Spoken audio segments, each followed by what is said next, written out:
Todas as vezes que eu tento sair do sedentarismo, alguma coisa acontece. Desde o fim do mundo até problemas de ordem menos graves que me impedem de exercitar de alguma forma. Mas enfim, a situação pediram para que eu falasse sobre Inquisição. É muito bom falar sobre Inquisição. Primeiro pela polêmica, segundo pelo espanto que causa quando você foge da polêmica. Porque quanto mais você estuda a Inquisição, principalmente a partir daqueles que procuram as fontes primárias e mostram como foi a ação de fato da Inquisição, quanto mais você observa bibliografias novas que a partir ali dos anos 60 começaram a rever as obras que foram até então publicadas e como elas foram publicadas, com que intenção que elas foram publicadas, você vai de fato a cada página tomando um susto, né? E o assunto da Inquisição acaba por se mostrar mais um espantalho, né? Que é se a gente fosse pensar assim, em questão de argumentação, em questão de retórica, é um boneco que você constrói sobre aquilo que você quer falar e que não é de fato o elemento, o evento ocorrido. Nós temos na Inquisição, portanto, esse espantalho que é permeado, ele é, vamos dizer assim, delineado por alguns elementos verdadeiros que compunham toda a circunstância do fenômeno Inquisição, mas que no final das contas nós deparamos apenas com aquela paródia do Monty Python. Não sei se vocês já viram, 3 inquisitores que chegam com ele e falam Nobody's kept the Spanish Inquisition. É uma coisa mais ou menos assim a brincadeira. Ninguém escapa da Inquisição Espanhola, o mito da Inquisição Espanhola, aquela coisa horrenda de masmorras com frades loucos, desvairados e embebidos de poder e luxúria, com toda a malícia no olhar e a podridão no coração, aquilo ali que ficou por conta da Inquisição. Mas assim, para a gente pensar um pouco no que estamos falando ao tratar da Inquisição, eu gostaria de pensar aqui com vocês uma situação hipotética para a gente tentar vislumbrar de alguma forma o que a Inquisição se propôs a ser e que de fato acabou sendo, com exageros ou com a tentativa de seguir a proposta inicial, que não necessariamente era ruim. Então vamos pensar o seguinte: imagina que estamos aqui agora nesse momento conversando, né, tratando aqui de um tema qualquer, outro tema que seja. Me entra um senhor aqui, como já aconteceu certas vezes aqui na catedral, né? Entra um senhor aqui e começa a falar de Jesus de uma forma diferente, né? Começa aqui, as pessoas vão escutando, vocês vão escutando ele falar, e de repente a gente percebe que ele fala de Jesus, mas não é um Jesus que é atestado pela tradição da igreja. E essa tradição você pode considerar aí toda a narrativa dos evangelhos canônicos, toda a narrativa dos apóstolos, o que todo o magistério e toda a tradição escreveu. Ele inventou um Jesus que ele trouxe de algum momento qualquer da vida, ele teve uma inspiração, então Deus falou com ele no coração dele, ele começou a falar de um outro Jesus. E esse cara senta aqui, exatamente nessa cadeira. Ele começa a falar e começa a retirar qualquer possibilidade de autoridade de qualquer outro que possa criar uma situação de confronto com ele. Isso quer dizer, se alguém levantasse para ele e falar: olha, esse Jesus que você está falando não existe, isso é uma coisa da sua cabeça.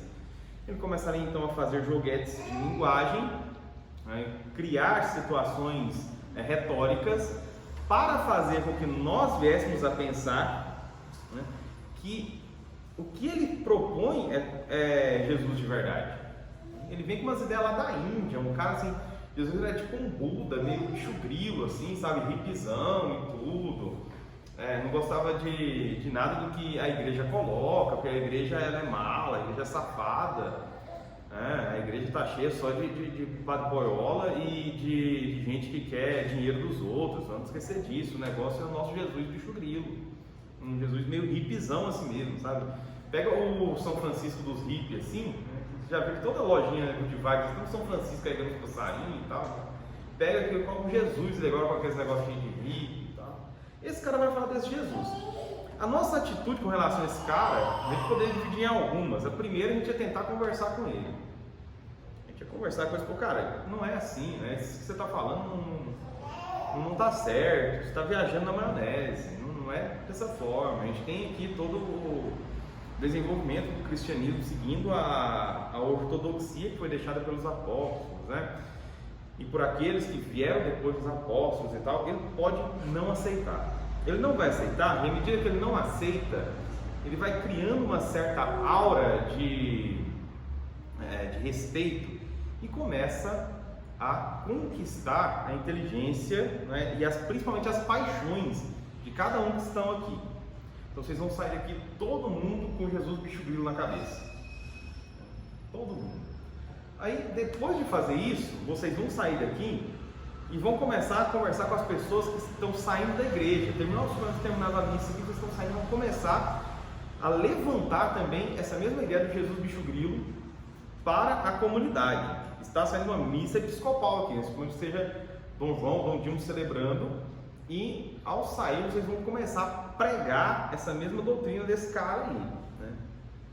E começa, e isso vai tomando cada vez mais proporção, ao ponto que quando nós tentamos falar com vocês sobre os problemas que estão envolvidos, vocês já não têm mais nenhum tipo de abertura, vocês estão fechados. Sobrou então uma segunda alternativa. A primeira foi o diálogo, a segunda é a proibição que vocês frequentem qualquer espaço da diocese.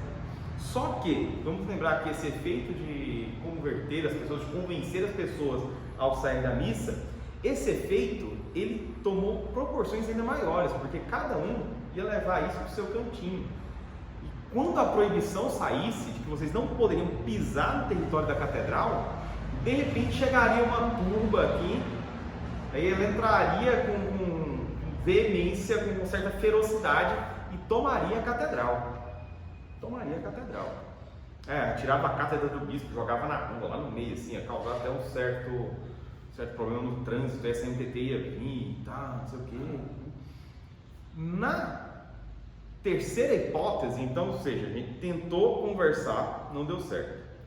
Nós tentamos proibir a entrada no local específico, não deu certo. O terceiro ponto que a gente faz? A gente chamaria a polícia, porque isso daí foi um evento que saiu do controle, quer dizer, deixou de ser apenas uma discussão, deixou de ser apenas um confronto de possibilidades ou de uma exposição de ideias e se tornou de fato algo violento e subversivo, no sentido que a própria estrutura da nossa comunidade eclesiástica aqui, ou seja, todo o pessoal que frequenta aqui a Catedral de São Jesus, esse pessoal ficou pervertido e começaram então esses novos atos. E ao fim, como essa coisa é meio Jesus good vibes assim e tal, vocês vão vendo, vocês que estão lá dentro, vão percebendo que a ideia que ele coloca é uma ideia de liberação completa do seu próprio corpo. O seu corpo é uma coisa ruim, né? Na cabeça de vocês vai entrando aquela ideia de que, olha, eu posso ser tudo, eu posso ser qualquer coisa, eu posso fazer qualquer coisa, porque esse tipo de ação ela é uma ação libertadora, porque o mundo em si ele é mau, toda a criação é má. Nós estamos presos aqui nesse mundo e precisamos transcender isso daqui, vamos transcender de alguma forma, né? Essa liberação do corpo, liberação do que é material, ela vai começar então de uma maneira que as mulheres que estiverem grávidas começarão a praticar abortos, formas contraceptivas serão utilizadas em todo tipo de intercurso sexual, e para garantir esse tipo de ordem, vai ser levantada toda uma barricada e será impossível a entrada de pessoas aqui dentro do que era antigamente o espaço episcopal, o espaço da igreja, o espaço do bispo. Então acabou a hierarquia. O nosso terceiro ponto seria então fazer o quê? Entrar em contato com as forças policiais, com as forças de defesa, certo? A polícia ia entrar aqui e ia fazer o quê? Ela ia chegar pra... ia chamar os caras de preto, vamos colocar um trem feio já. Ia chegar só os batalhões de preto ali na porta, os caras batendo o cacetete no escudo, falando, nós vamos entrar. Não, você sabe que homem de preto quando chega, é mesmo, homem de preto quando chega, ele não pergunta quem você é, ele não pergunta por que você está fazendo isso. Ele chegou para cumprir uma ordem que o comandante que veio aqui, olhou a situação, mandou, falou, entra e tira esse povo de lá. Vocês entenderam a situação? Então vai entrar aqui o GPT, BOP e sei lá mais o que, vai tirar todo mundo na base da bancada. É uma situação verossímil, ou seja, poderia acontecer uma pessoa fazer toda essa revolução aí, de ter que ser obrigado a entrar grupos táticos de polícia para tirar o pessoal que está profanando aí a catedral na pancada? Essa seria, todo esse percurso, né, esses 3 momentos, seriam as nossas possibilidades de atuação dentro desse cenário, correto? Não sei, você vai conversar com o cara, você vai proibir o cara de vir aqui. Já chegou nessa, né? A gente teve as 2 primeiras já, não foi necessário ir para a terceira, quando aconteceu aqui. Então você proíbe as pessoas, a pessoa ou as pessoas de entrarem aqui, ou então você parte para o chamado das forças públicas, das forças policiais. Então esse é o cenário. Tá? A Inquisição, ela é nada mais nada menos o processo inteiro para você chegar até esse último evento. Seria como que, a partir do momento que esse cara começou a converter o pessoal, você chamasse um bom apologista, um bom debatedor, e esse debatedor fosse o responsável por tentar analisar primeiro o que ele estava falando no debate, se era realmente algo contra a fé. Não sabendo disso, ele ia determinar que aquilo ali era de fato uma heresia que deveria ser punida, e hoje em dia a punição é o afastamento da igreja, né? A pessoa professou uma fé contrária à igreja, então ela naturalmente você excomunga ela, afasta ela, proíbe ela de participar dos sacramentos, chegando à última instância de você entregar essa pessoa para a polícia. Por quê? Porque ela está corrompendo a ordem pública. Entender? A Inquisição fez exatamente isso, por uma situação que foi também quando ela surge, quando ela é instalada, ela surge dentro de uma perspectiva similar a essa que eu montei em hipótese aqui. Entender? Ou seja, a gente pode colocar a Inquisição, nós não podemos, nós devemos colocar a Inquisição como um processo jurídico pertencente a uma determinada época. E esse processo jurídico de século XII, século XIII, faz aí então 8 séculos atrás, ele seria como um processo, como o processo atual, os processos atuais? Não necessariamente, porque a forma como lidamos com determinados pressupostos no direito hoje são diferentes dos pressupostos anteriores. Por quê? Porque a sociedade era uma sociedade diferente. O que era importante para eles manterem intactos eram diferentes. Enquanto hoje existe uma dificuldade muito grande de lidar com os pressupostos, ou seja, com aquilo que o direito coloca, e nós temos aqui um estudante de direito pode até atestar isso, existe uma complexidade muito grande, um toque muito sutil para usar cada palavra, inclusive até professores andaram sofrendo com isso um tempo atrás lá, porque a forma como se fala pode dar a entender que eles estavam falando de má fé, de uma forma preconceituosa, e que isso poderia gerar ali um problema gigantesco. Não, naquele período a questão das palavras eram necessárias para se entender se a pessoa ela era ortodoxa ou heterodoxa, e até que ponto essa heterodoxia era apenas um deslize de formação, ou seja, uma pessoa que não tem nenhuma formação falar alguma besteira é uma coisa. Por exemplo, alguém vier para mim e falar assim: Tobias, você está falando uma besteira com relação à Inquisição. Por quê? Aí a pessoa vai me mostrar, olha, isso aqui são fontes primárias, eu pesquisei isso aqui em tal lugar, eu trouxe aqui e tal. Você se corrige? Não, está certo, eu me corrijo, você tem razão, você está montado na razão e, portanto, eu me coloco como alguém que acabou de aprender com você, não repetirei mais esse erro, né? E existe aquela outra pessoa que, imbuída da sua petulância, ao escutar essa correção, vai falar, não, eu que sei. Ou seja, ela está afirmando-se no erro, ela está se afirmando no erro.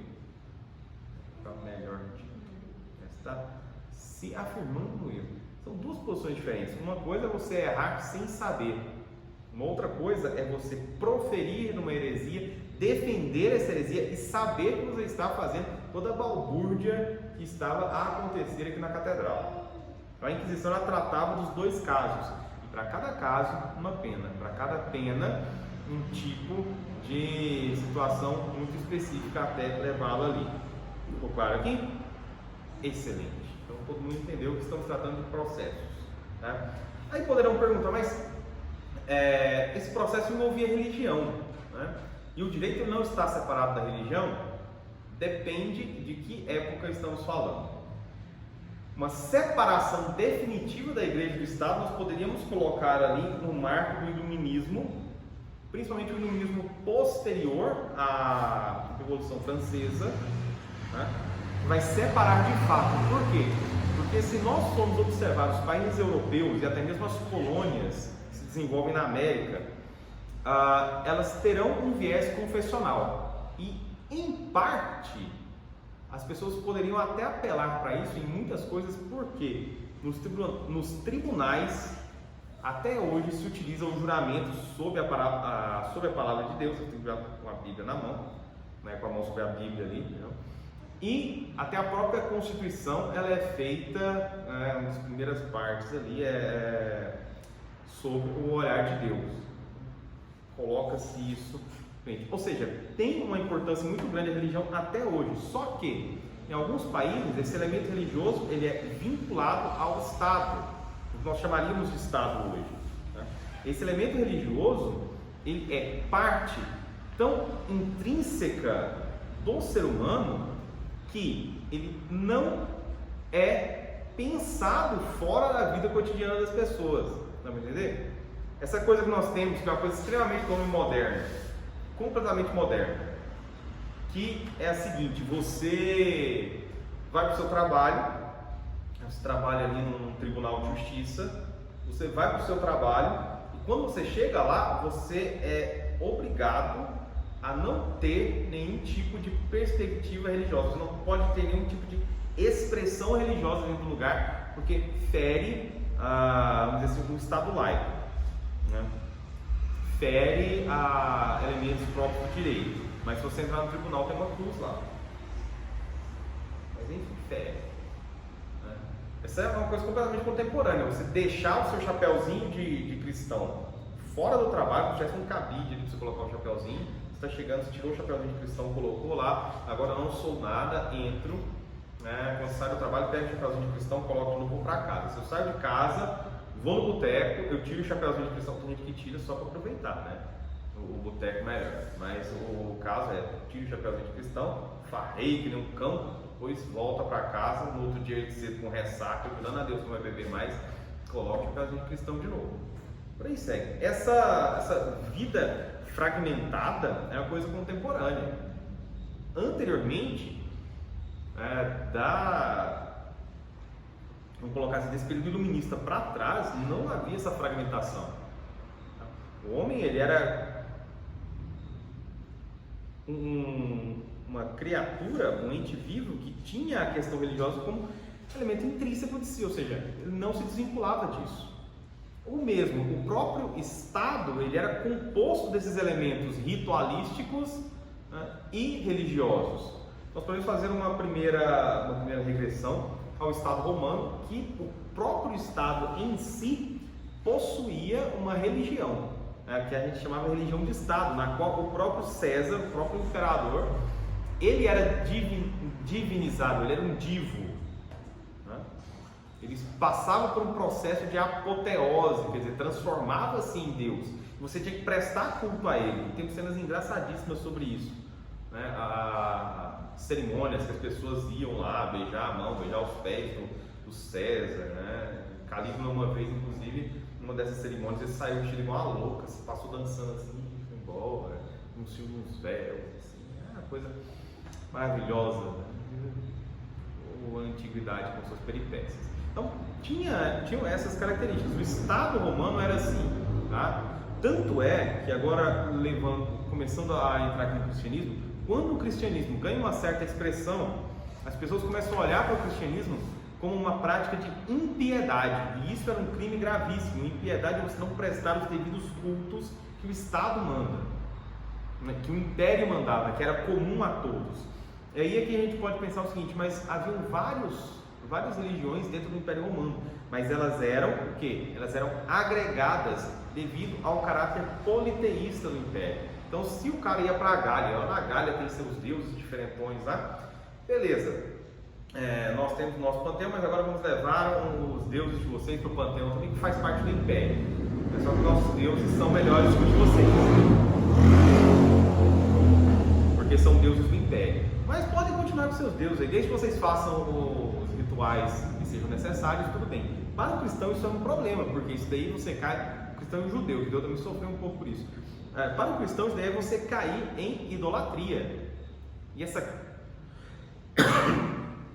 essa queda na idolatria é um pecado gravíssimo, onde vai gerar, por exemplo, quando cobrado dos cristãos que fizessem os cultos públicos ao imperador, o próprio cristão sofreria ou tortura. Por quê? Eu sofreria tortura, como comentar daqui a pouco.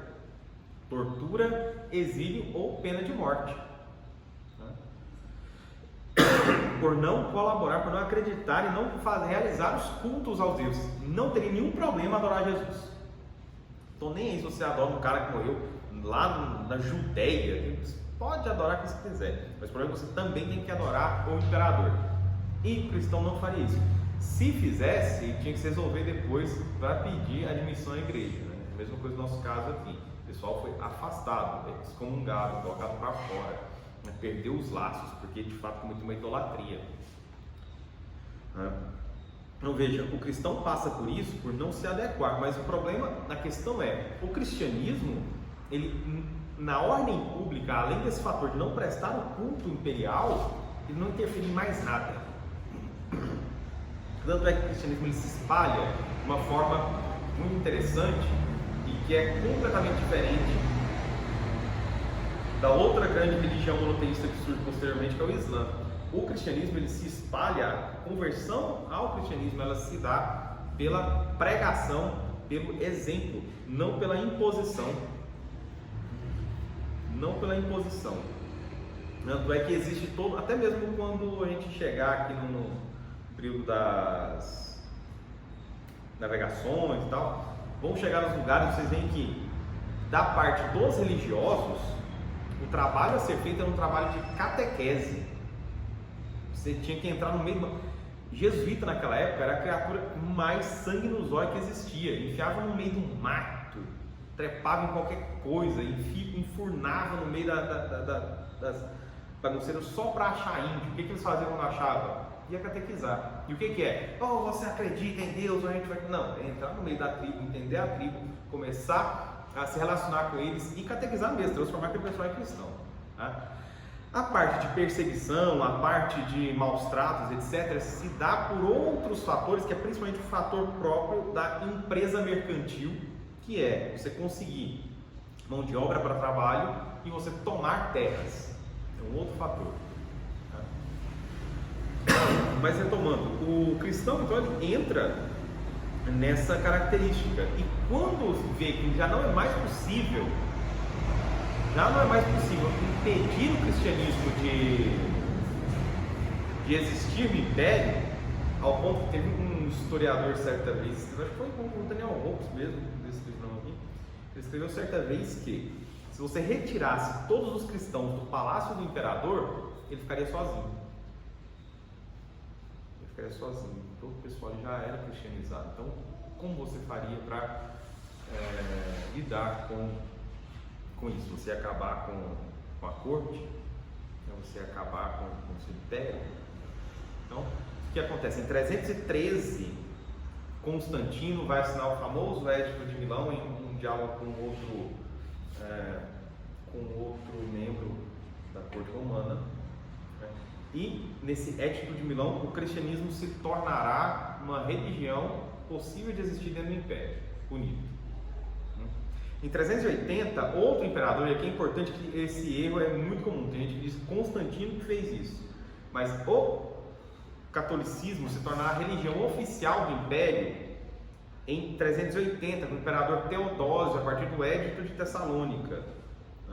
Nisso daí, o que acontece? Toda a dinâmica acerca dos processos legais envolvendo impiedade, em 380 a impiedade agora é contra o culto oficial do Império, que se tornou o cristianismo. Então veja, o que era antes um problema que já existia para aquele povo, que vivia esse elemento religioso, que tinha essa característica de uma religião tão entrelaçada na vida ao ponto de ser um elemento próprio da estrutura política, né? Agora o cristianismo toma esse lugar, porque no Édito de Tessalônica não só o cristianismo é levado à religião oficial, mas ele também vai proibir os cultos pagãos, vão fechar os templos pagãos, né? Inclusive a escola de Atenas, as escolas filosóficas pagãs começam a ser fechadas, né?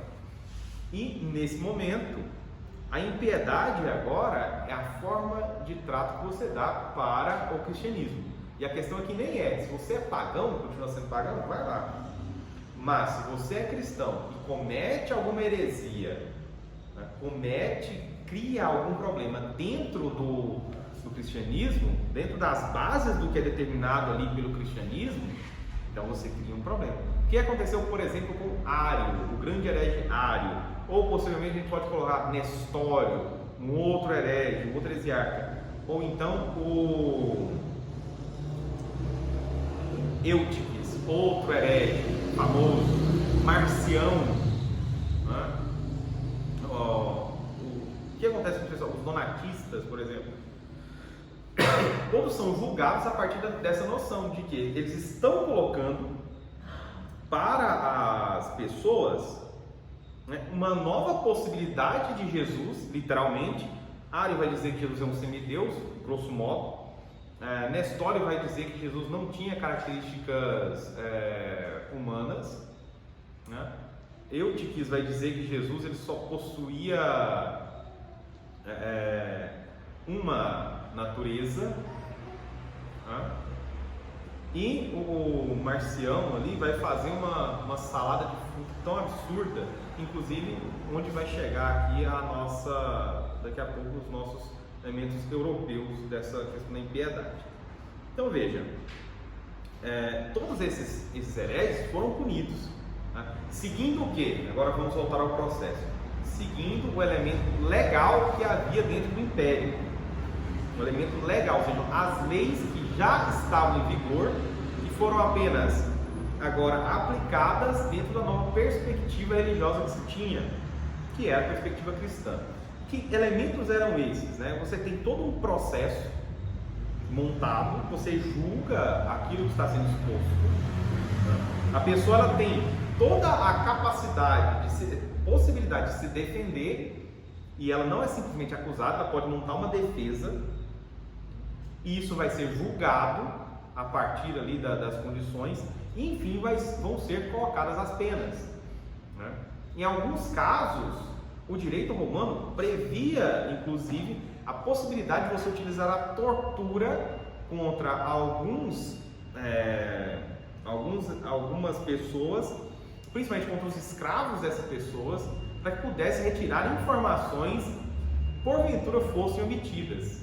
E, abro parênteses, nesses casos de escravos que eram torturados, a grande maioria não entregava os seus amos. Preferiam sofrer ele absurdo que entregar o amo. Veja só que situação, no mínimo, interessante. Mas veja, perceberam então que todo o processo que você julgava se aquilo que estava sendo dito acerca de elementos religiosos passava por um julgamento, passava por um tribunal, o pessoal era julgado e sentenciado. Quer dizer, uma coisa simples que passa pelo o exemplo que eu coloquei aqui. Algo é apresentado, você julga se aquilo é correto ou não, isso vai incorrer em um crime de heresia, de atentado à fé, e esse atentado à fé, ele ainda tem uma relação um pouco mais delicada. Você respondia a uma heresia como se responde a um crime de lesa majestade. Que diabos é lesa majestade? Um atentado ao próprio rei, ao próprio imperador, ao próprio papa. A heresia, ela tem essa característica. Ela é um atentado grave. Ela é vista como um atentado grave. E desde os tempos ali do início do Império Cristão, vamos colocar assim,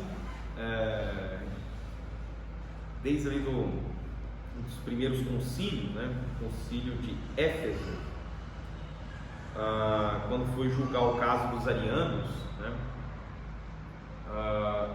Você tinha ali as possibilidades de pena que variavam desde penitência pública, né? Penitência pública, você vestia ali um saco de linhagem, né? Tipo de tecido grosso, fazer penitência pública na rua. Você poderia ser açoitado, você poderia ter seus bens confiscados, o Estado tomava tudo para ele. Você poderia ter seus direitos civis retirados. Você poderia ser condenado à morte. Então, eram essas as penas. Ário foi exilado, inclusive São João Damasceno, São João Crisóstomo foi condenado por um tribunal herege, foi exilado. Por que eu coloco essas penas? Porque no futuro, quando a Inquisição é instalada, a primeira Inquisição é instalada, esse tipo de coisa vai continuar. A gente vê que existe uma raiz histórica, por quê? Da mesma forma que eu comentei aqui, que nós teríamos determinada atitude com relação ao bendito, que viria aqui pregar um Jesus vida louca, good vibes, né? Esse pessoal agia dessa forma. Às vezes, dependendo do lugar, agia de forma violenta. O que era necessário, então, você voltar à instalação de tribunais onde não possuíam, né? Mas então, fechando aqui essa parte, esse elemento legal no sentido de jurídico, ele é o constituinte próprio da Inquisição, porque a Inquisição ela é um tribunal. Independente da Inquisição que você fale, essa Inquisição ela se instala como um tribunal, e esse tribunal tem por características levantar um julgamento que irá de fato ver se a pessoa era ou não culpada. E quem poderia cair nas garras da Inquisição? Qualquer um, né? Tem um caso muito famoso, esse não é inquisitorial ainda, mas é um caso interessante para a gente pensar até onde vai o peso do elemento religioso para essa sociedade. Um imperador, não esqueci agora, não sei se foi o próprio Teodósio. O próprio Teodósio, ele cometeu um massacre, né, na cidade de Tessalônica também, cometeu um massacre lá, e uma certa arapuca dele, ele levou o pessoal para assistir uma corrida de cavalos no hipódromo, trancou o pessoal lá e mandou matar todo mundo, eram todos inimigos dele naquele lugar, né, eram revoltosos e tal. Só que ele fez isso sim, com a força imperial, foi lá e mandou matar. Depois que ele fez isso, ele foi com a corte toda para assistir uma missa, né? Assistir a liturgia. Aí o patriarca parou na porta da igreja e falou: você não entra. Como assim? O imperador? Como não vou entrar? Não importa o seu imperador, vocês têm pecado gravíssimo. Enquanto você não se arrepender, na minha igreja você não entra. Sabe que a situação assim, o imperador, o cara bateu de frente com o imperador, o bispo lá e tal. O que o imperador fez? Senhor, seu bispo, tá? Eu peço perdão. Ele vestiu a roupa de penitente e ficou andando pela cidade como penitente, um sacão de linhagem e tal. E na Idade Média a gente vai ter muito essa questão principalmente com o imperador Frederico, do Sacro Império Romano Germânico, que ele tinha problemas frequentes com o Papa. Ele era excomungado. Quando ele era excomungado, ele perdia os seus direitos como rei, né, como imperador. Ele tinha que vir pedir perdão para ser admitido de novo, ele voltava a ter seus direitos. Aí ele era excomungado de novo, acho que ele foi excomungado umas 3 vezes, nesse vai e vem, né? E no fim das contas ele conseguiu dar um jeito no Papa lá, prendeu ele, foi uma bagunça. Enfim. Mas o caso é esse, nós temos então esse contexto. Até o século V, nós teríamos ali então uma comunicação considerável entre Oriente e Ocidente. O Império Romano já estava dividido entre o Império do Ocidente e o Império do Oriente, a capital do Ocidente em Roma, a capital do Oriente em Constantinopla, e ficou assim até o século V, mais precisamente em 476, com a queda de Roma, quando o último imperador do Ocidente foi deposto e as insígnias imperiais foram enviadas para Constantinopla.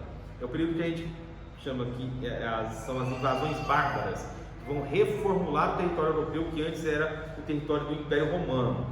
O que essas invasões bárbaras têm de importante para nós? Primeiro, ela vai reorganizar, reestruturar toda a Europa. Isso também legalmente. Eles vão trazer elementos novos do chamado direito tribal que eles possuíam. E quando nós falamos desse direito tribal, nós falamos de uma forma ainda, colocar assim, bruta, mais bruta ainda do que os pressupostos da Inquisição para julgamentos. E nós vamos ter uma adaptação do direito romano que era vivido no Império, em algumas localidades onde esse direito servirá de base para o que a gente vai chamar, de uma forma didática, do ressurgimento do direito romano na Europa. Mas esse ressurgimento não quer dizer que ele estava parado. Ele foi adaptado em alguns lugares e mesmo assim ainda utilizado como base, principalmente nos estudos de direito, nas escolas que posteriormente se tornarão as universidades. A escola de Bolonha e Pádua, se não me falha a memória. Então veja, nesse cenário complicado, um cenário onde você tinha ali como elemento jurídico, você procura o rei ou o duque ou alguém responsável pela terra para resolver o problema. Você vai falar, fulano, o Lúcio, ele roubou ali meu carneiro. Não precisa provar isso? Eu estou falando que roubou meu carneiro. Mas, tipo, não roubei, não tem carneiro a mais lá em casa. O rei vai ter que decidir quem roubou ou não. Foi meio Salomão, assim, né? Fala, pega um carneiro aí, corta no meio da metade dos dois, aí resolve esse logo e tal. E para fugir disso, né, apenas uma instituição ainda possuía alguma coisa similar ou próxima a um tribunal, e era a igreja. Então, para você não cair na mão do rei, o chega só, ele matou meu filho, não sei o que, eu falo, não matei nada, você está doido. E nada disso não, você roubou meu carneiro, mas eu deixei por isso. Não, você matou meu filho. O rei queria me matar, eu falo, não, você não pode me matar, eu sou padre. Então você não tem direito legal sobre a minha pessoa. E pode me julgar o bispo. Aí quando chegar no bispo, me dá apelo para o Papa para ser julgado. Por quê? Porque era uma forma justa de que eu poderia ser escutado e, em meu caso, poderia ser analisado. Eram situações muito específicas do período medieval com relação ao direito. Mas aí nós seguimos. Nesse período ainda não temos instalado nenhum tribunal inquisitorial. Nós temos no máximo bispos que clamavam por alguma forma de ordem no que era relacionado ao ataque às heresias, né? Por que a heresia ela era tida como uma coisa tão terrível? Porque ela mexia com toda a estrutura social. Mexer com a estrutura social não é só como hoje a gente escuta. Você vê, sei lá, passa alguém na rua, você está ali, você tem um crucifixo no pescoço, você está com o terço exposto ali rezando, o cara passa e tira um sapo da sua cara ali. Né? Isso daí a gente escuta isso hoje de uma forma, né? Escutar ali até ainda rezar por novo. Deixa eu ter, vou rezar para você também aqui, a próxima Maria. Naquele período, uma observação como essa, uma impiedade como essa, ela chamava atenção. que esse cara está zombando de mim, está fazendo oração? Será que ele não reza? Será que ele não cumpre os preceitos? Se ele não cumpre os preceitos, o que ele faz? Então, às vezes o cara precisa só um relapso, um vagabundo mesmo, querer viver e tudo, esse turrão sempre existiu, mas para ele deixar de ser um turrão, se tornar um herege, né, poderia existir a possibilidade. E às vezes, na desconfiança de que alguém poderia ser um herege, veja o tipo de situação que poderia acontecer. Visto que a religião, vou fazer uma leitura rápida aqui, visto que a religião fazia parte integrante da existência humana, tudo que a atingisse não podia deixar de ferir o homem nas suas forças vivas e de ameaçar essa existência. Esses homens de fé, para quem ganhar o céu e evitar o inferno era a única questão verdadeiramente fundamental, não podiam evidentemente tolerar as blasfêmias dos hereges, que traziam o risco de atrair sobre todos a cólera de Deus. Foi, portanto, a opinião pública que exigiu com muita frequência das autoridades um castigo exemplar para os culpados, chegando às vezes até substituí-las nessa tarefa. Isso aconteceu em Soissons, eu não vou saber pronunciar isso, em 1120, onde o bispo, que hesitava em queimar os hereges, os viu serem arrastados pela própria multidão para a fogueira. Em Colônia, onde São Bernardo não pôde impedir que o povo arrancasse da prisão alguns cátaros e os chacinasse. Ou em Saint-Gilles, onde Pedro de Bruyne foi literalmente linchado. E existem centenas de casos semelhantes. Não acontecendo uma ação da lei, os representantes da lei para com os hereges, o próprio povo agia. Seria como que, se no caso dos hereges nossos aqui, os nossos hipotéticos hereges, ao invés de chamar repetir, logo no começo do negócio, prendia o pessoal e descia o cacete. Isso era um tipo de coisa que acontecia. Então, as próprias pessoas procuravam um jeito de queimar os hereges. E de onde vinham essas criaturas, os tais hereges? Bom, até o ano 1000, a não ser as grandes heresias que movimentaram ali os concílios até então, seriam a heresia de Ário, Nestório, Eutiques, Marcião, os donatistas, né? Os iconoclastas, esse pessoal aí que a gente poderia considerar como hereges importantes, os grandes heresiarcas, o patriarca Fóssil de Constantinopla. Para além desses, não surgiram tantas heresias assim que conquistasse de fato o pessoal. Surgia um grupinho aqui, surgiu outro que lhe causava um certo burburinho, mas até os valdeses, né?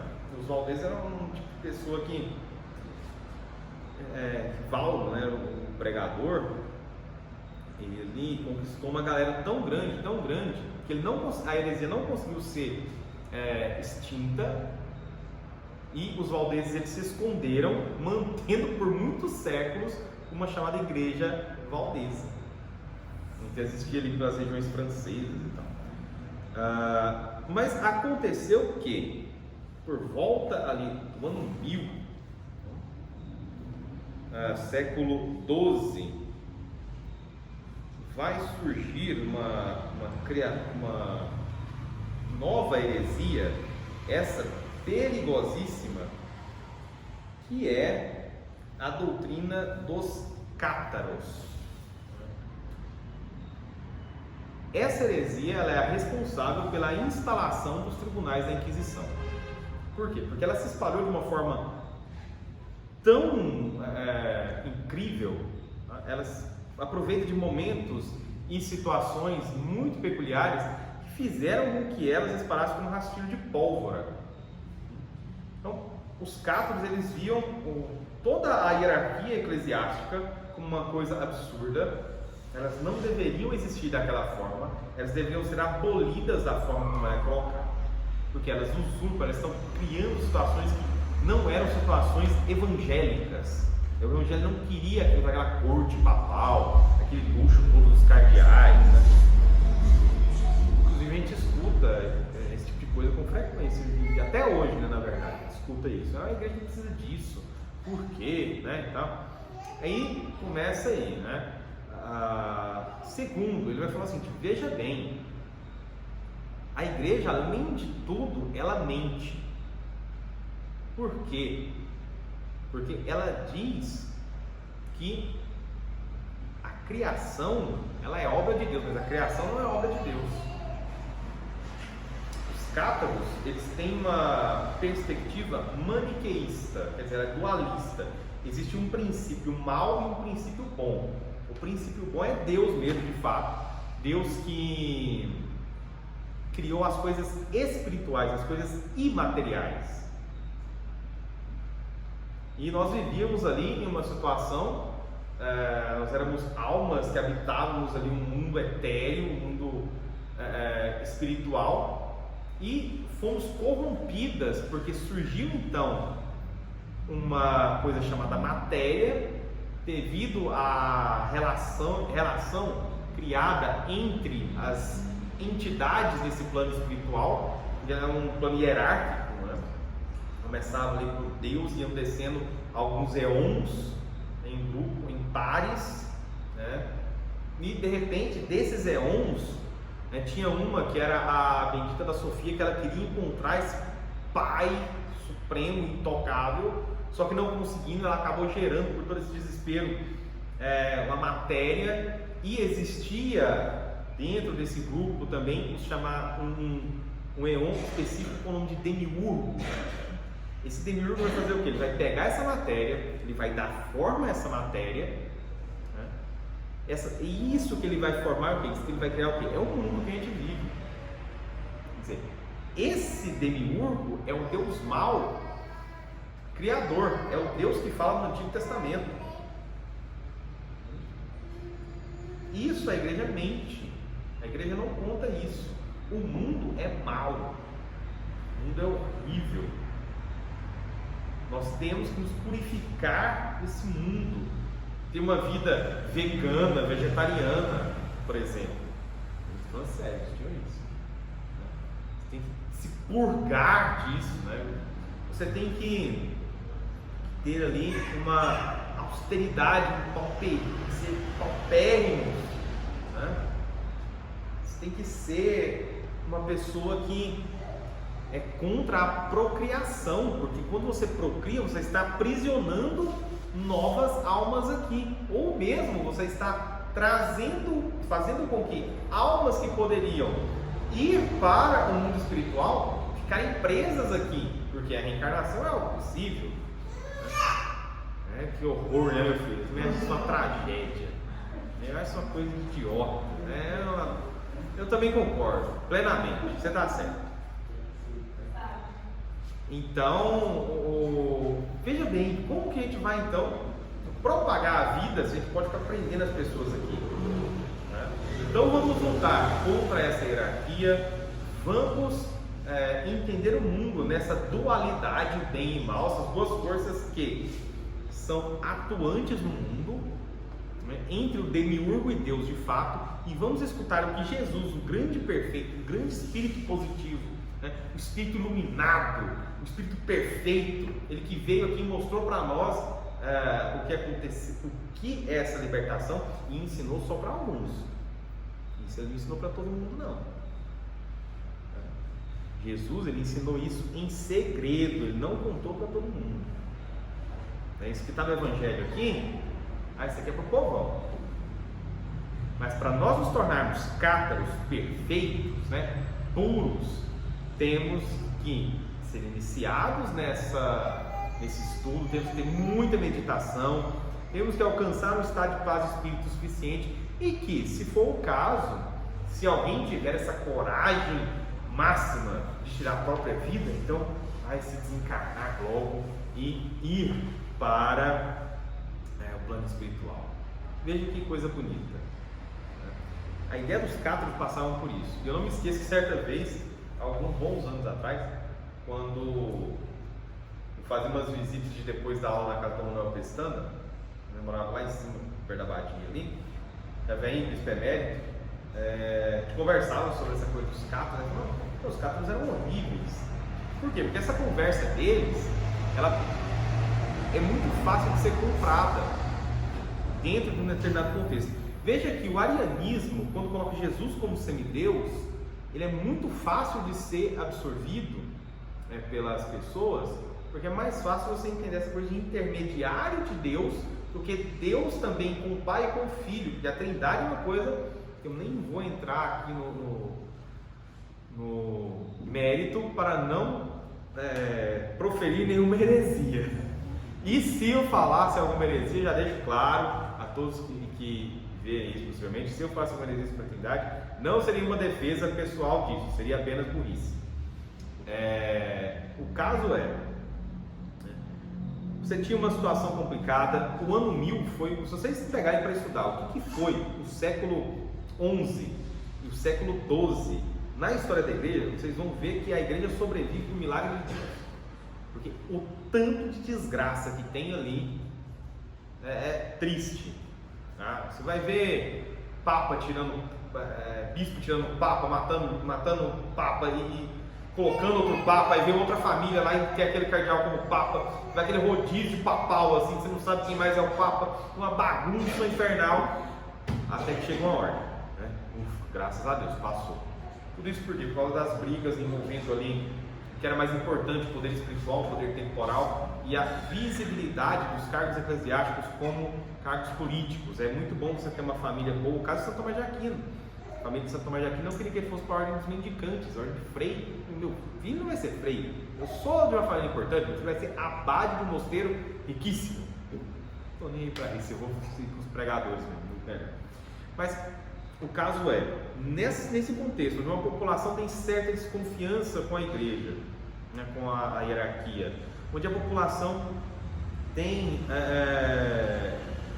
dificuldade de aceitar aquilo que é colocado pela igreja, então qualquer heregezinho que fale uma coisa bonitinha, melosa e tudo mais, consegue levar. Nota de rodapé: a considerar a dificuldade de comunicação que a igreja tem hoje com uma parcela mais jovem, porque ela ainda é muito difícil você se abrir ao mundo contemporâneo de uma forma ortodoxa com a fé, e falando uma linguagem muito jovem, muito atual, notamos que existe uma proliferação grande das chamadas igrejas de preto, aquelas worshipeiras, cresce cada vez, inclusive uma nova hoje, por isso que veio na cabeça o exemplo. Essas igrejas de preto, elas estão se multiplicando porque elas têm uma linguagem mais fácil, em que o pessoal vem falar: não vai para missa não, isso é aquela coisa repetitiva, eu vou worship ali, né? Ela tem uma banda legal tocando, não sei o que, enfim, essa dificuldade de comunicação, de fato, se a pessoa não entende o que é a igreja, não entende o que é a missa, que não é um showzinho que vai ver uma banda legal tocar, mas é de fato você entrar naquilo que aconteceu no Calvário, até você fazer entender isso, o cara já rodou os worship de Anápolis tudo, mas enfim.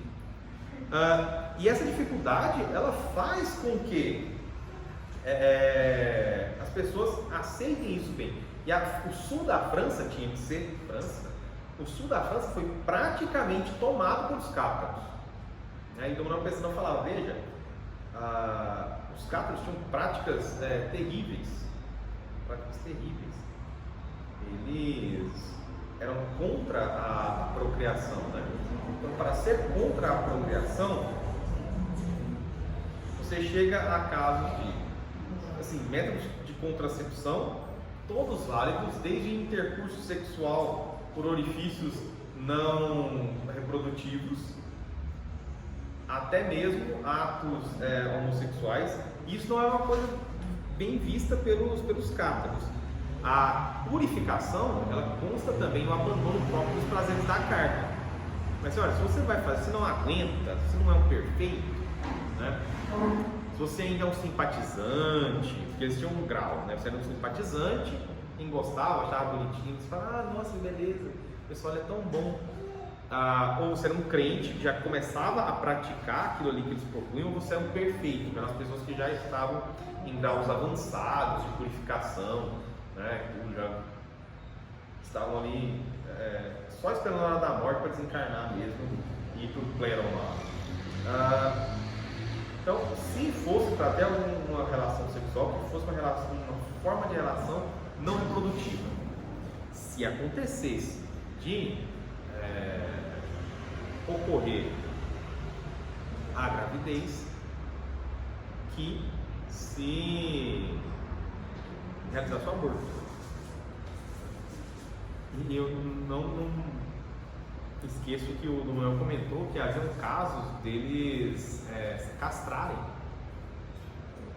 fazendo castração. Por quê? Porque eu não quero mais fazer isso. Para evitar, para ajudar o processo de purificação. Então, esse caso é complicado. Aí o que acontece? É nesse mesmo período mais complicado da história da igreja, que vão surgir as chamadas ordens mendicantes. As ordens mendicantes surgem nesse contexto, elas vão tentar trazer novamente uma observância do Evangelho, né, e mostrar tanto para a população como para os hereges que a igreja está certa.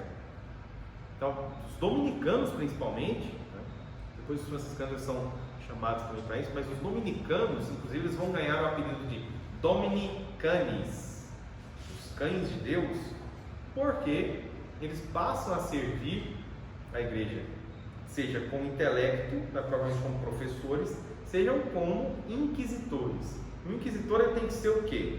Uma pessoa extremamente versada e conhecedora de teologia e de direito, tanto direito civil quanto direito canônico. Por quê? Porque ele vai julgar as coisas dentro desses dois âmbitos, né? Então, a primeira inquisição se coloca a partir do elemento dos cátaros, que é para você fazer a pregação, que eu vou cometer aqui, você conversar com a pessoa, você vai tentar pregar para os cátaros, mas havia situações de enviados papais chegarem em regiões dos cátaros e matarem essa pessoa, né? Então a coisa foi ficando tão feia que eles realizaram uma cruzada contra os cátaros, né? Realmente combate físico. E, no final das contas, os inquisitores montavam o tribunal e ia verificar se todos vocês que a gente prendeu aqui, né, da polícia, prendeu aqui, se todos que foram presos, todas as populações da região dos cátaros, elas de fato, elas professavam aquilo, tem o desejo de abandonar aquilo, um desejo real. Isso era o que os inquisitores tinham que verificar. E querendo isso, né, ou não querendo, o que acontece? Bom, o inquisitor agora, essa pessoa que ela não quer, né, ele era um líder aqui, então esse daqui não tem conserto, ele não quer voltar para a igreja. Aí o que eu fazia? Tinha lá o pessoal dos reis, duques, etc. Não, esse daqui então a gente cuida dele.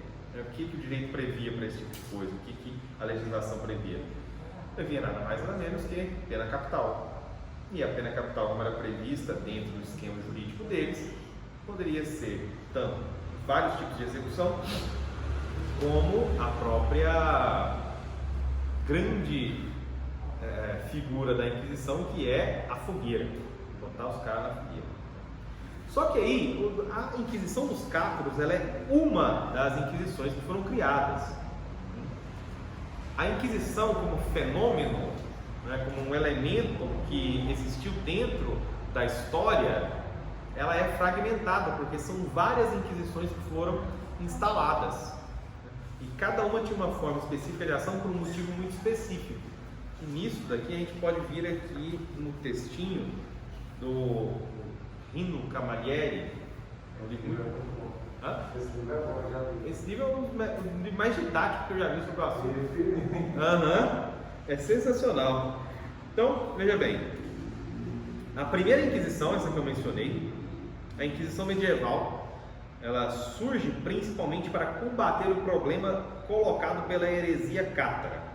Pode ser dividida em a Inquisição Episcopal, que ela é do século XII, uma legaliza, que é dos séculos XII e XIII, uma Inquisição Papal Monástica, que vai do século XIII e XIV, uma Inquisição Real Francesa, é de 1251 a 1314, e uma Inquisição Veneziana, de 1249 a 1289.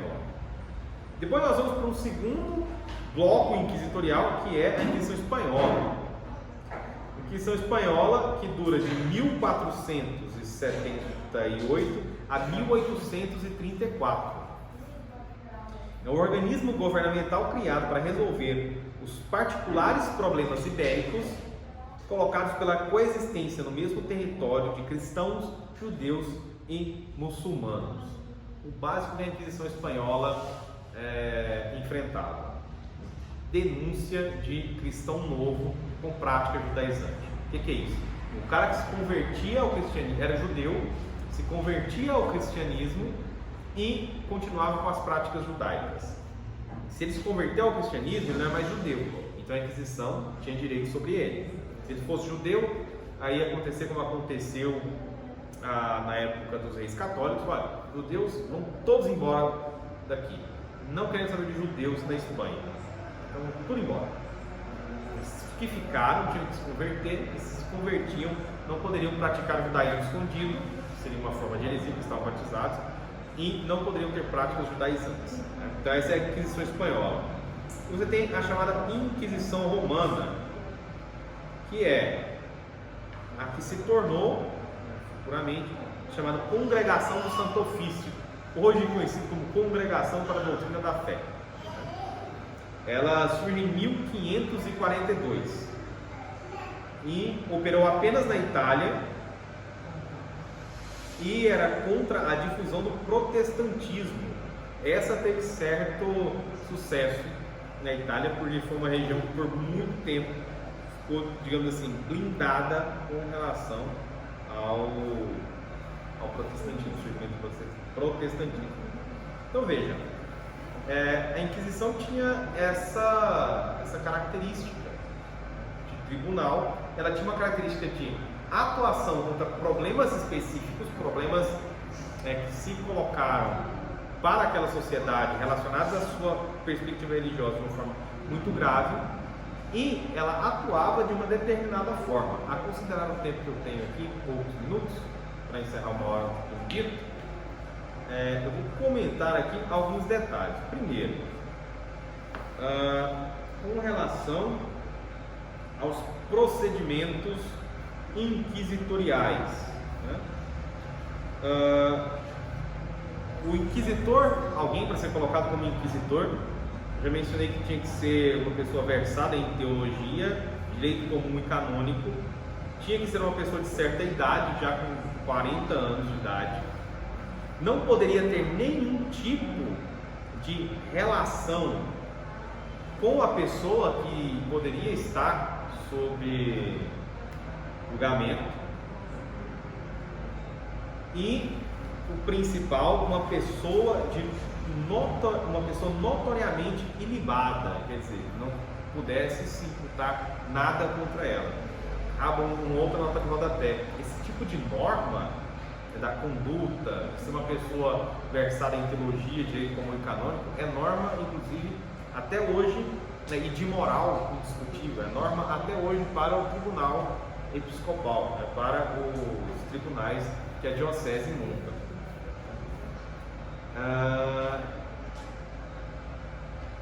Esse último fato, o caso das pessoas não terem, se o inquisitor for julgar a pessoa e ela conhecer, ela pode até recusar o inquisitor, poderia até recusar o inquisitor. Olha, não posso, esse cara não gosta de mim, tinha um problema com a irmã dele no passado, então eu acho que isso pode pesar contra a minha pessoa, não quero ele. Ele explicava, poderia ser ouvido pelo bispo, poderia ser organizado. Então, os testemunhos, ao menos 3, naturalmente deveriam ser fundamentados por evidências, e se procedia ao interrogatório final apenas quando superada toda dúvida razoável. Você vai apresentar, olha, Lúcio é um herege, porque não, eu vi ele ali assim, estava de um jeito muito herege, então acho que ele é herege. Não, Lúcio é herege porque, olha, ele estava botando um trabalho ali, eu acho que era um ebó que ele fez e colocou ali na frente na praça. Então ele é um herege, está fazendo um culto ali africano, isso não é coisa de cristão não, já pode ser julgado. Tem a evidência? Tem, tá aqui as fotos, eu filmei e tal. Hoje é fácil, mas naquele tempo, como que a pessoa faria isso? Olha, tem outra testemunha que viu ele entrando na mata e a gente foi lá e viu o que ele fez, né? Eu não tenho nada contra ele, mas isso aqui eu preciso relatar, ele é um herege. E depois disso ele vai para o interrogatório. A sentença deveria ser precedida pela confissão do acusado, né? E ou mesmo se as provas fossem incontestáveis, ele era como culpado, né? Uma coisa interessantíssima sobre a Inquisição é que, se eu sou um pobre coitado, o Lúcio está ali me acusando, fala, não, o Tobias ali tem uns livros muçulmanos na casa dele, tudo, eu acho que ele é simpatizante, pode ser que ele está se convertendo, o tamanho da barba dele e tal. Então, precisa provar ali, né, que ele é um muçulmano. Aí eu sou um jeca, né, uma pessoa meio burra, o que eu vou fazer? Fala, ô Mário, o senhor que é um advogado, o senhor conhece direito, me defende? Aí o que acontece? Eu chamo ele para advogar para mim e o advogado viria de forma gratuita. Um acusado poderia receber um defensor gratuito e oficial, né? De fato, os tribunais civis vigiam o rito chamado acusatório, ou seja, os litigantes se apresentavam diante do juiz, ou senhor feudal, citando cada uma as próprias provas e testemunhas, né? E o rito inquisitório, instaurado propriamente pela Inquisição, tinha origem no direito romano e, portanto, era bem conhecido pelos eclesiásticos.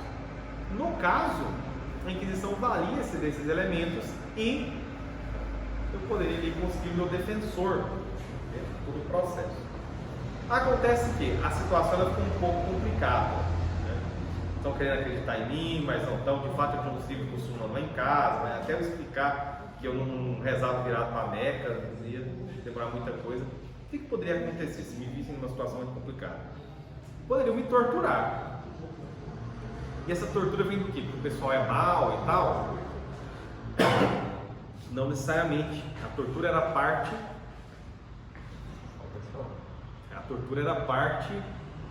do próprio código legal que eles possuíam. Então, se fosse o caso, poderia utilizar a tortura. Só que o caso da tortura, ele é também outro caso interessante. Por quê? A tortura, ela não era muito indicada nos manuais inquisitoriais, porque alguém colocado sob tortura poderia mentir para escapar da tortura. Os caras tinham essa ciência, né? Olha, se a gente torturar o pessoal, pode ser que eles mintam para escapar da tortura, então a gente não vai conseguir. Mas, como é um elemento do direito daquela época, ela foi permitida pelo Papa a partir de uma liberação, só que chega um determinado momento ela até cai em desuso, não era mais necessário.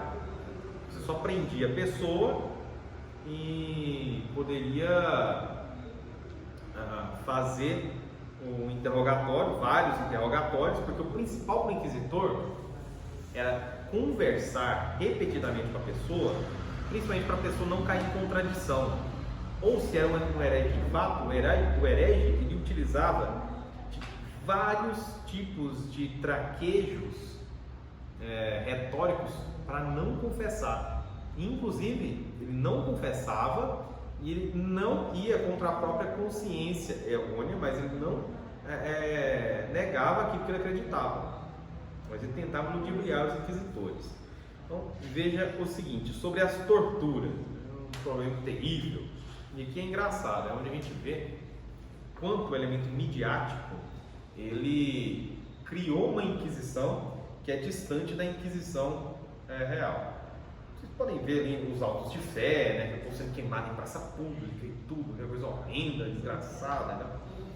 Mas a tortura em si foge muito do que é o elemento de tortura mostrado pela mídia, o elemento de tortura midiático, que é aquela coisa absurda, você vai cortar as pessoas, você coloca ela em rodas para ela ser destroçada, esfolada viva, você colocar ela dentro daquela...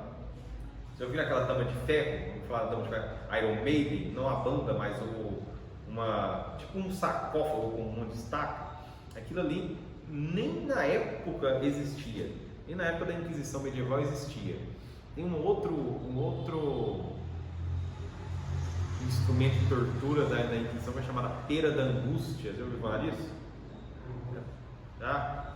É uma tragédia, parece uma pera mesmo. Ela é feita para ser introduzida em alguns lugares, boca, vagina ou ânus, e quando você coloca, você vai girando aqui, um negócio, ela vai abrindo e aquilo vai causando desgraças, né? Só que aquele negócio nunca foi usado pela Inquisição.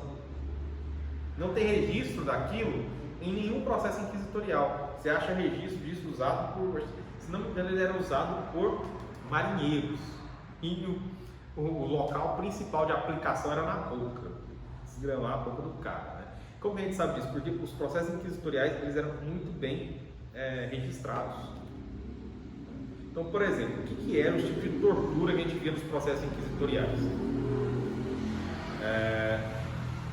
Uma outra leitura. Se para sua infelicidade o acusado recalcitrante cai nas mãos de um tribunal decidido a recorrer à tortura, que sofrimentos o esperam? Geralmente os inquisidores escolhem entre 4 suplícios. O das vergastadas, uma simples flagelação, é considerado mais benigno. O cavalete é pior, pois consiste em imobilizar o homem sobre uma peça triangular de madeira com os 4 membros amarrados por cordas a um aparelho movido a manivela, cujo menor movimento lhe desloca as articulações. Nada agradável. A estrapada é uma espécie de jogo terrível em que o acusado, preso como um frango que vai ser assado, é içado por uma corda até o cimo de um poste muito alto, de onde é precipitado várias vezes até poucos centímetros do chão. É um bang jump, é tipo o brinquedo do Hot Park, a versão medieval. Hoje as pessoas pagam por isso. Por fim, poderia ter uma tortura por meio de carvões incandescentes. Perceba-se que nessas torturas não há nada que possa causar grandes feridas. Você tinha um tempo certo para fazer a tortura, não podia ser algo que durasse muito tempo. Era algo que você não poderia deixar a pessoa inconsciente, você não podia tirar sangue da pessoa. Tudo isso era parte da norma que o inquisitor tinha que seguir. E isso acaba por nos dar uma seguinte visão, né? O que aconteceu então que a Inquisição se tornou um monstro maior do que já era? Porque de fato você torturar pessoas não é tão legal, você queimar pessoas em praça pública também não é uma coisa legal, né? É trágico, até mais a considerar o que é a mensagem da igreja e tudo. É uma situação complicada. Mas para o que foi a Inquisição de fato e para o que ela se torna midiaticamente, nós temos uma clara propaganda que foi levantada contra a Inquisição já ali no século XVI por panfletos mesmo, de pessoas escrever, olha, a Inquisição fazia isso, a Inquisição fazia aquilo, não sei mais a quando e tudo. E eu digo que é panfletagem porque todo o elemento horrendo da Inquisição, tudo aquilo que é extremamente horripilante da Inquisição, a gente pode levantar assim, ele é exagero de práticas que já existiam, a gente viu aqui, mas, por exemplo, outros países que tinham a mesma percepção que eu comentei, de que a religião era algo importante, de que fazia parte do elemento cultural daquele povo, etc, etc, outros países faziam coisas tão horríveis em praça pública, ou talvez mais horríveis, eu não sei mensurar o que seria pior, você ser queimado vivo ou você ter uma tortura do tipo William Wallace. Já viram o Coração Valente? Se não viram, vejam, estão cometendo um crime com as suas vidas. Mas vocês podem assistir até uma série, quem tem Amazon Prime pode assistir, então você baixa na internet mesmo e fica feliz. Se chama Gunpowder. é sobre a revolta dos católicos ingleses que estavam sendo perseguidos na época do rei, que eu me esqueci o nome. Ele era... Hã? Não. Não esqueci o nome, cara. O nome da série é Gunpowder, é gun de arma, é pólvora em inglês. Gunpowder. É como o João das Neves do Game of Thrones. Ele é o principalzinho lá. Inclusive ele é descendente de um dos caras da época do negócio. Literalmente pertence à árvore genealógica dos caras. Mas enfim, e é dessa revolta aí que surge aquele cara que faz a máscara do V de Vingança, né, o Guy Fawkes. Ele é dessa revolta, ou seja, o cara é um católico, monarquista, queria acabar com o protestantismo inglês, e o pessoal hoje coloca ele como um monarquistazinho jovem, sem propósito nenhum na vida. O cara tinha propósito. Mas então, o caso nessa série mostra alguns católicos sendo presos. Por quê? Porque eles eram católicos, eles tinham que pagar mais imposto só por ser católico, aí o pessoal abusava. Se você mantivesse sacerdotes ou seminaristas na Inglaterra, você era preso, tá? E a cena de tortura que mostra na série, acho que no primeiro episódio, se não me falha a memória, é a seguinte: a senhora que guardou em casa, né, escondeu em casa um seminarista, ela é levada para a praça pública.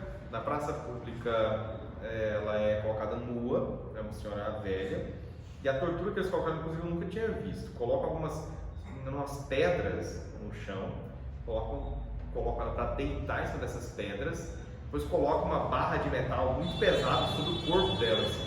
Então, ela deitou aqui com umas pedras embaixo e colocou peso, né, no corpo dela, na barra de metal.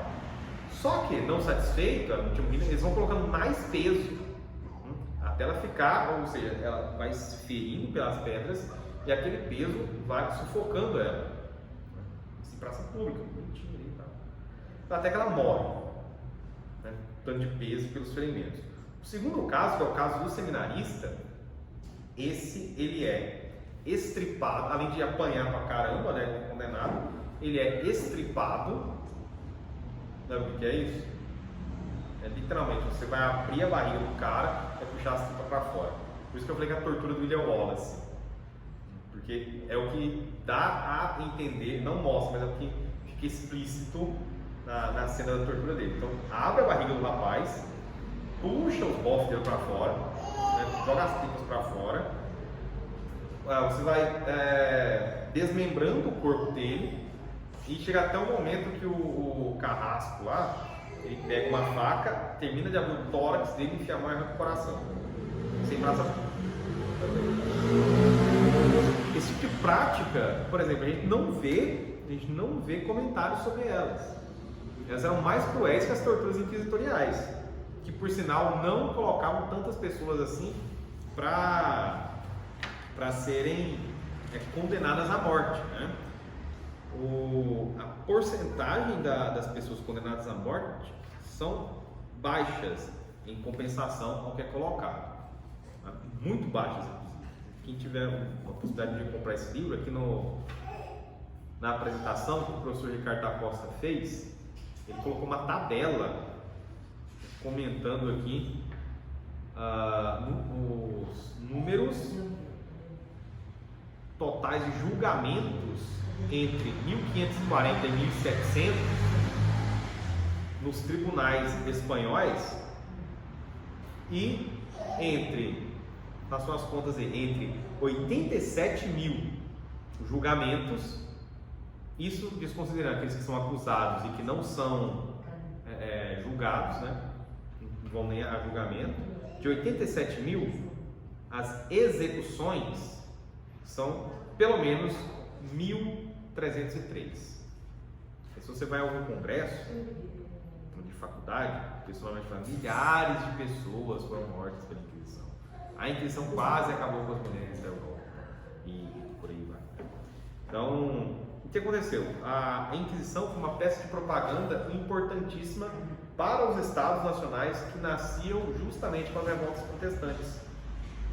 Quando o protestantismo se levanta, se coloca como uma força religiosa política dentro dos novos estados, eles começam a falar mal da igreja e, na base apologética, simplesmente, eles não ficam satisfeitos. Então, começam a surgir panfletos que vão aproveitar de situações já desagradáveis e terríveis, como os autos de fé espanhóis, vamos dizer aqui. Ia ali ver a pessoa ser executada viva, mas você ampliava aquilo, transformava aquilo numa coisa tão absurda, transformava as salas da Inquisição, as prisões da Inquisição, que inclusive, abre aspas, as prisões da Inquisição, elas eram até procuradas por alguns tipos de preso. Explico. Se você era um preso civil comum, você estava vendo que a prisão ali está um saco, está difícil, está um fedor do inferno, está sendo maltratado, está perigoso ali. O que a pessoa fazia? Ela normalmente blasfemava ali dentro, falava umas blasfêmias para quê? Para ser tirado da prisão comum e ser levado para a prisão da Inquisição, porque ela era mais tranquila. Então não era aquilo tudo que o pessoal falava, né? que foi colocado nos panfletos. Mas era um tribunal que tinha ali as suas normas, seguia normas jurídicas da época e estava conectada àquilo que se pensava então, até o momento, sobre sociedade, sobre Estado, sobre religião e sobre ordenação da sociedade. Vou parar aqui porque o tempo de uma hora já foi. E assim, não tinha só a Inquisição Católica, né? Isso. É o caso que eu comentei da série, né? É um tipo de tribunal,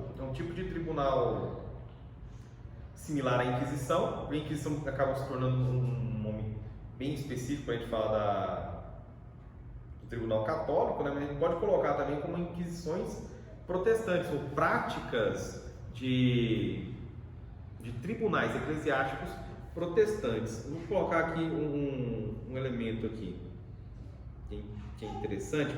Por exemplo, o próprio Lutero, ele mandou que dentro ali da Alemanha surgiu um grupo chamado os Anabatistas. E o Lutero, não muito feliz com aquele pessoal ali na Alemanha, falava: mata aquilo ali tudo. O massacre que foi feito com os Anabatistas. O caso um caso muito famoso, inclusive, uma vez eu até peguei um professor na faculdade por causa disso, porque um jovem inocente, ser pastor, um documentário sobre bruxaria, né? E as bruxas falando e não sei o que e tal. Aí teve uma bruxa falou: não, porque a igreja católica perseguia as bruxas e tudo mais. Mas você vai ver na literatura mesmo sobre bruxaria, o pessoal tratava a bruxaria como superstição.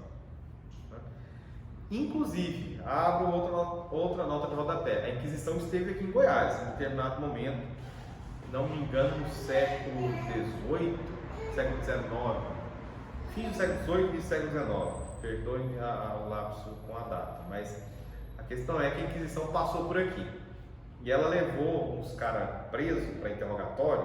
Não matou, não deu degredo para isso, foram exilados, né? Ela levou uns caras porque eles usavam amuleto de índio, amuleto de fechar corpo, né?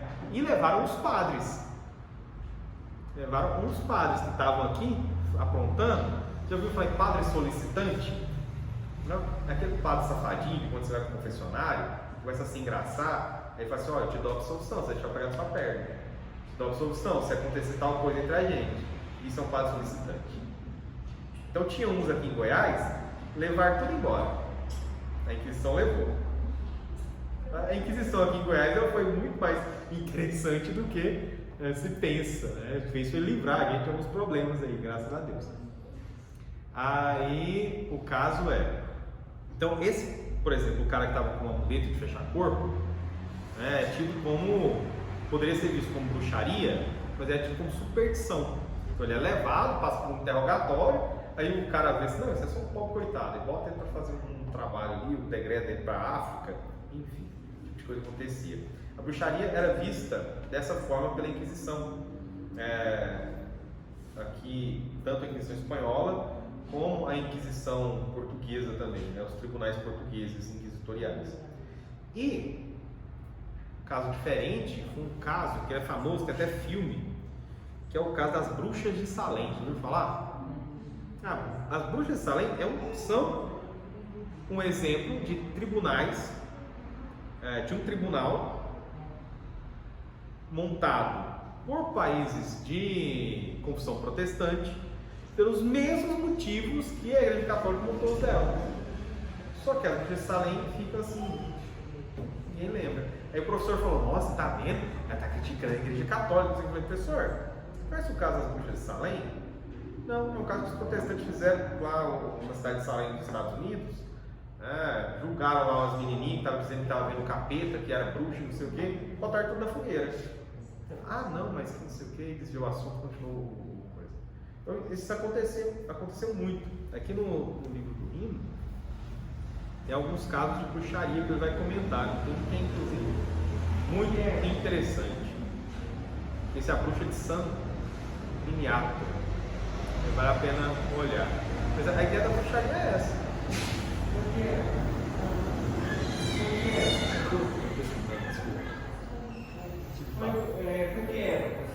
Da bruxa de Salem? Sim. Acho que é século XVIII. Não. É século XVIII. Da época dos puritanos, de chapéuzinho, tinha todo mundo igual. Tá? Um outro exemplo. Alguém assistiu aquele filme novo, A Bruxa? A Bruxa. Falar? A Bruxa é um filme relativamente novo. É um filme capeta, literalmente. Aquele filme era uma exposição clara assim, de iniciação ao satanismo. Simples. Mas o filme ele mostra inclusive uma perspectiva que o cara vivia numa comunidade, né, lá nos Estados Unidos também, no século XVII, e ele não concorda com o pessoal lá da vila. Vocês estão teologicamente errados, eu vou viver do meu jeito. Ele sai. Ou seja, se fosse para pensar em determinado sentido, é um cara que não quer mais ver aqui, vou comer o exílio, porque a forma como vocês vivem não é a que eu espero. Então, esses tipos de tribunais eram comuns, muito comuns. E isso sobrou só para a igreja, por quê? Propaganda. Isso aí é interessante o que você falou, né? Assim, tem todo um contexto da Idade Média que não é igual hoje, assim, né?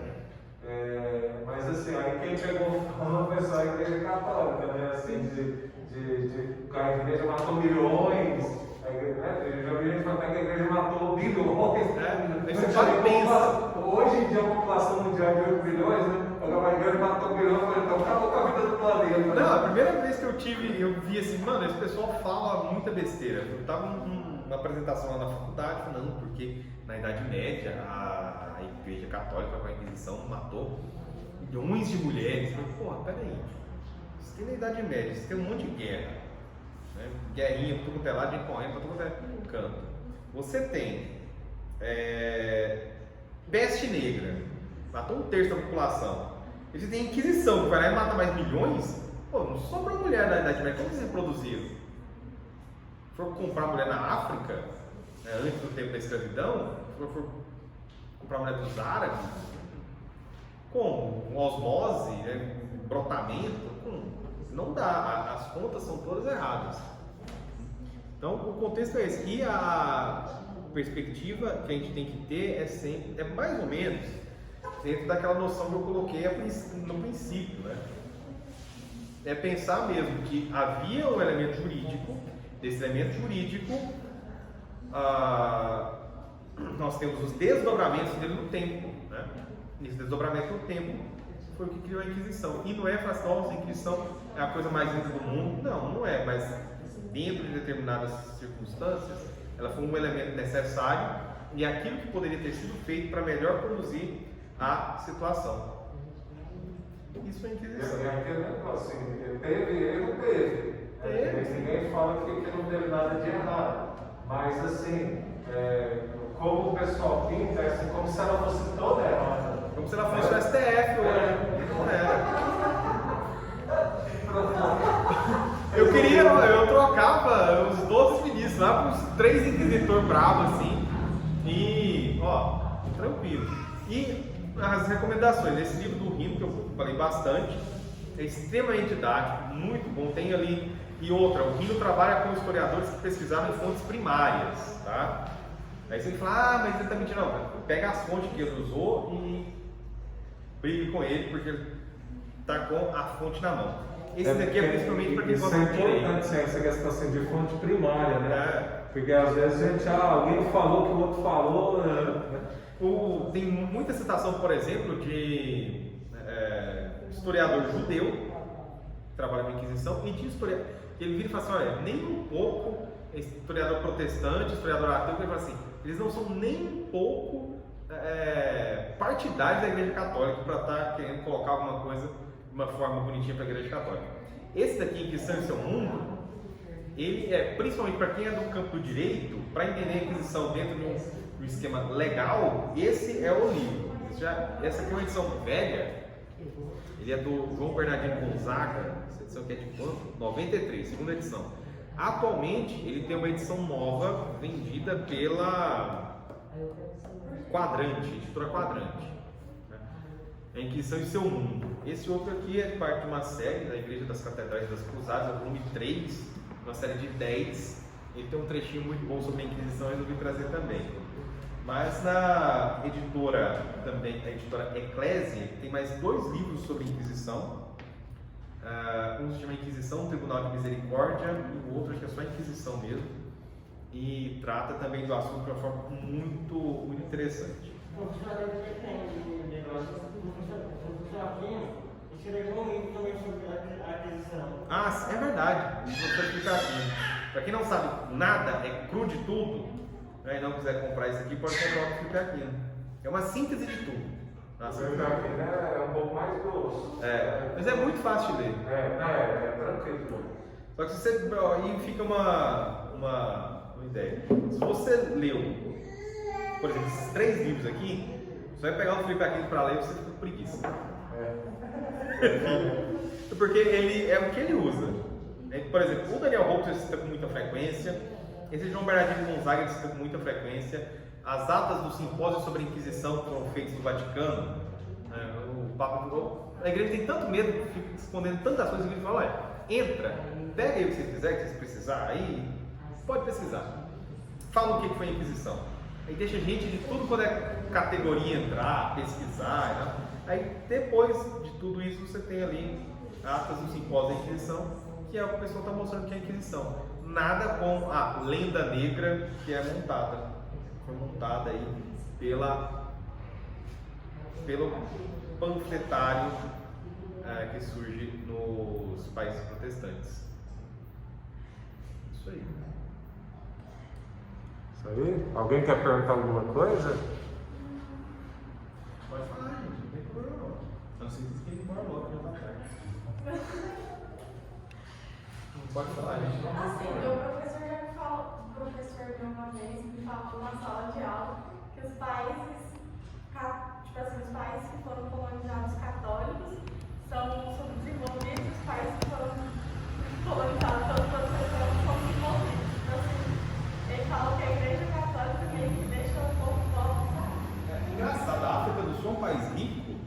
A África do Sul até pouco tempo era colônia inglesa. A Argélia era colônia francesa. A África inteira foi colônia europeia. Então a questão não é bem a colonização. Inclusive as colonizações dos outros países europeus, com exceção dos Estados Unidos. Os Estados Unidos é um caso completamente diferente, é um caso muito específico. E a gente poderia até tirar um tempo só para comentar isso, mas deixamos de lado. Se a gente for olhar a partilha da África e a colonização que aconteceu na África, cara, me diz o que países envolvidos a gente tem na África. E se a gente olha para os países até mesmo na América Latina, o que levou, aí a gente joga outra polêmica, o que levou os países da América Latina a ficarem presos em elementos de subdesenvolvimento? Estruturas de golpes de Estado mais antigos, se a gente for colocar assim, no período final do século XIX, início do século XX, né? E problemas com, poderia dizer, problemas com aproximação a regimes totalitários, principalmente de viés comunista. Olha para ver. E, claro, revoluções das mais diversas. O México passou por várias revoluções. A Argentina era uma das grandes potências mundiais. Depois que ela cai no populismo peronista, ela só desaba. O Chile é um país consideravelmente desenvolvido, mas também caiu em problemas graves, tanto de influência comunista quanto de influência totalitária do período do... Como é que é o nome do cara? Eu tô a foto dele aqui. O cara que gostava de jogar comunista do helicóptero, deixa eu ver o nome dele.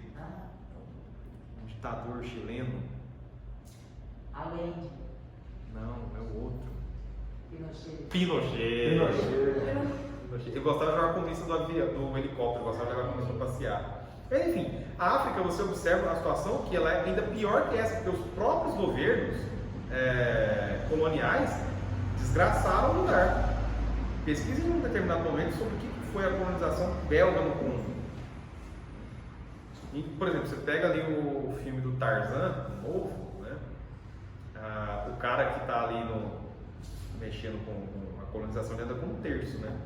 Mas ele não era região de colonização católica. Os países portugueses eram outros. E, inclusive, os países portugueses colonizados tiveram uma regressão, vamos dizer assim, com maiores dificuldades com relação ao desenvolvimento depois que deixaram de ser colônia. Interessante. Essa jogada da colonização, se fosse para outro país, não, é conversa fiada. Não, você não sabe como a gente escuta. Eu sei. Eu já cheguei na escola uma vez, né? Aí eu tinha acabado de ter uma aula de história. Eu não dava aula de história. Aí eu tinha acabado de... Estava chegando na sala do rapaz e falei, ô professor, mas você é católico e tal, mas... a igreja foi muito ruim, né? Porque queimou Galileu na fogueira. E o quê? Queimou... o Galileu não morreu na fogueira, não. O Galileu nem foi torturado pela Inquisição. Olha, a professora acabou de falar isso aqui. Pois é, a professora com a cara de pau mentiu. Acontece Boa noite. Então vamos agradecer o Tobias, né, por ter